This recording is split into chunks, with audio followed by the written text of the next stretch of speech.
and welcome to Nom Nom Nerd. I'm your host, Nathan Smith.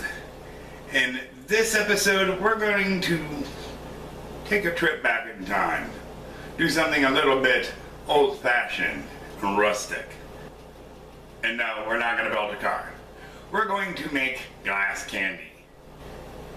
And since it's getting kind of close to Halloween, we're going to make a certain flavored glass candy. We are going to make ectoplasm. Can't wait. Now, to make glass candy, what we're going to need is a pot. We're going to need some pure cane sugar. You can use normal store-bought white sugar, but this we're going to use the organic cane sugar. Next, we're going to use Bob White's Crystal White corn syrup. Then H2O. So we're going to take a half cup of sugar, half cup of water, and a cup of pure cane sugar. We're going to put it on the stove. We're going to put a cooking thermometer in here. We're going to turn it up on high. Not 9, not 8. You want this to high. Turn this to high because you want this to boil. And you will remove this from the heat once either it hits 300 or you can drop it into cold water and it's becoming a solid. After you see, after a while on high, it starts to become a boil. It is still running.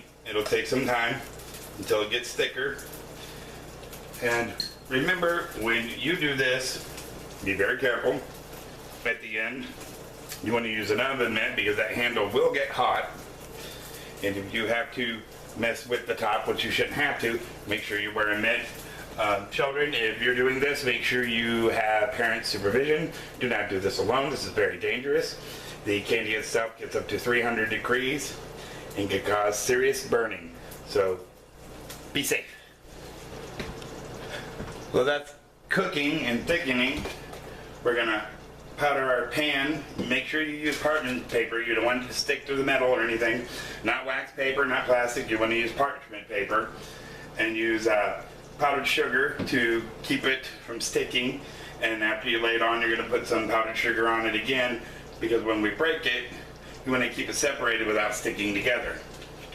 And the flavoring I'm doing is ectoplasm.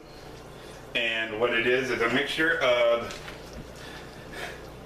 Great Bayou Limerita and sugar-free Hawaiian Punch Green Berry Rush. You get it up there where you can see it. And it's just mixed with a tablespoon of water. And just put it in a nice little square bottle so it's easier. And we have ectoplasm.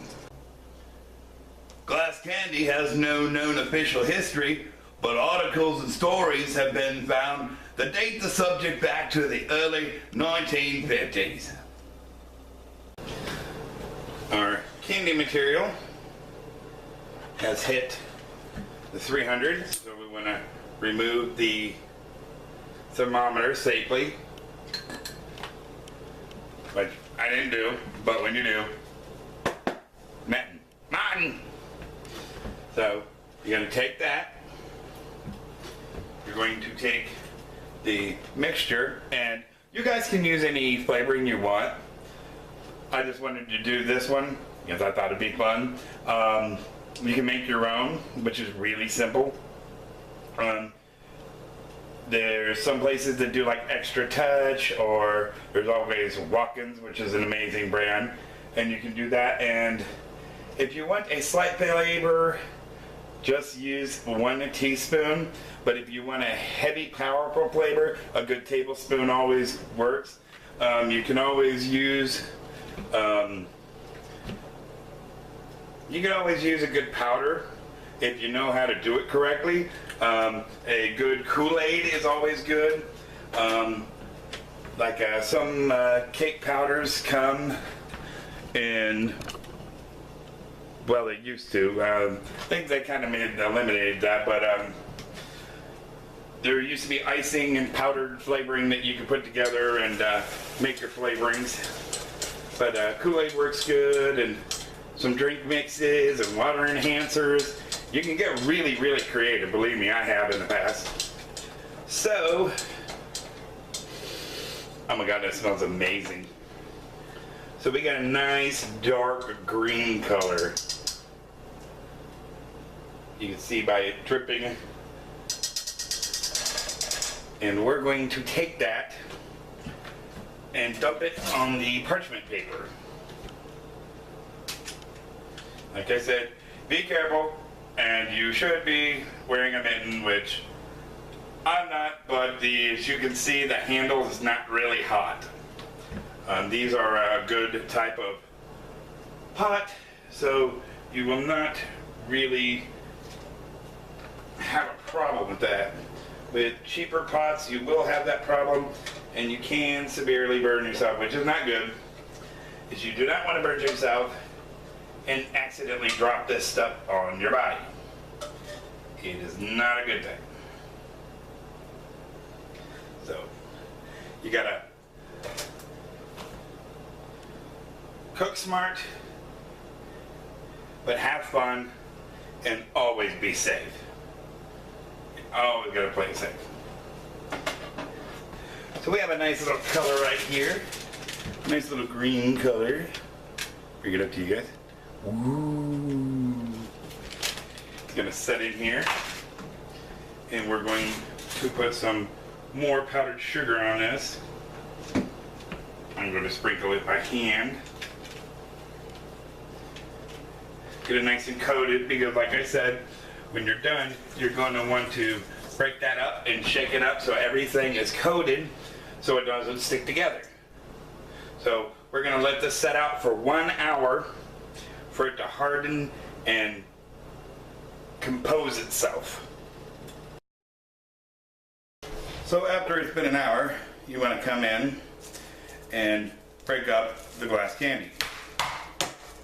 A good thing to use is a meat tenderizer. Unfortunately, the wooden hammers, the problem you run into is that the top comes off. And you don't want to be hammering away and have that top come off and bust a window or something like that. So you're just going to go in, break it all up, do all the small pieces, and when you're done with that, you want to make sure to bag it up, and when you're not eating it, you want to either keep it in a cool area like a refrigerator or a freezer. If you keep it out to room temperature or hotter, it can cling together, and that means you got to throw the bag around and break it all up. So it's just easier to keep it chilled. Yeah, so guys, you can never go wrong with glass candy. It's fun, it's tasty, it's rustic, but remember, do be careful. There are sharp edges to this. I wouldn't give it to a child under 3. In between 3 to 10, I'd still do it in front of a parent, parent supervision. You want things that taste great, but, you gotta have a little safety in there. So, you gotta cook safe, you gotta think safe, and you gotta cook fun. Okay, don't forget to check us out on www.facebook.com/NomNomNerd.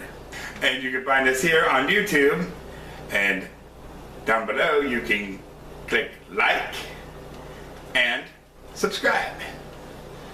And until next time, Nom Nom Nerd.